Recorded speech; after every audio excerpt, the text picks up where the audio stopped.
நேசரின் ரத்தம் என் மேலே நெருங்காது சாத்தான். வாசமாய் சிலுவையில் பலியானார், பாவத்தை வென்று விட்டார். ஆமென். விசுவாசிக்கிறீர்களா? ஆகவே சமுத்திரம் நமக்கு எதிராய் வருகிற எப்பேற்பட்ட பிரச்சனையாய் இருந்தாலும் அவை எல்லாவற்றையும் தெய்வம் அடக்கி போடுவார். நீயோ வெட்டாந்தரையில் நடப்பது போல் நடந்து போவாய்.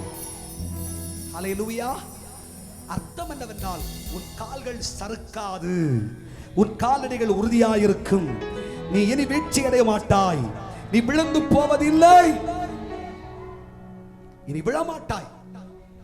கர்த்தர் நிறுத்தினதுதான். ஆமென் சொல்லுங்க. எல்லாரும் உன் அழிவை தேடிக்கொண்டிருக்கிறார்கள், நீ வீழ்ச்சி அடைந்து போவாய் என்று எதிர்பார்க்கிறார்கள். நடக்காது. கர்த்தர் உன்னை கன்மலையின் மேல் வச்சிருக்கிறார், கன்மலையின் மேல் வச்சிருக்கிறார்.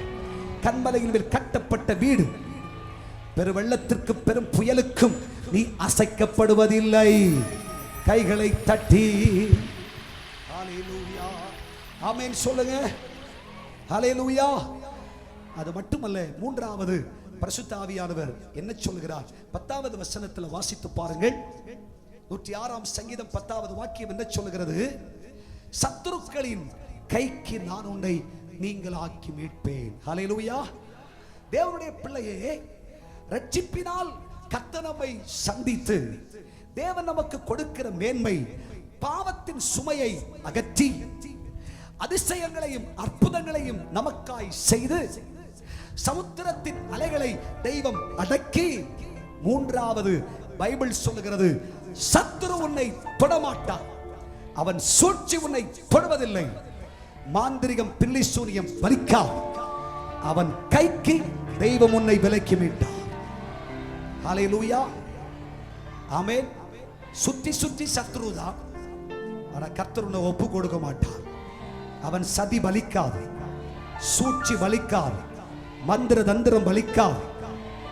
அவன் உனக்கு முன்பாய் இல்பொருள் ஆவான், ஓடி போவான். சத்துருவை தேடியும் காணாதிருப்பாய். உன் தலையை எண்ணெயால் தெய்வம் அபிஷேகம் பண்ணுவார். சத்துருக்களுக்கு முன்பாக கர்த்தர் உன் தலையை உயர்ந்திருக்க பண்ணுவார். உன் கொம்பு உயர்த்தப்படும். கர்த்தர் உன்னை மீட்பார். சத்துரு உன்னை தொட முடியாது. சகரியா தீர்க்கதரிசியின் புஸ்தகம் 2ஆம் அதிகாரம் 5வது வசனம் சொல்லுகிறது, நான் அவர்களை சுற்றிலும் அக்கினி மதிலாயிருப்பேன். ஹல்லேலூயா.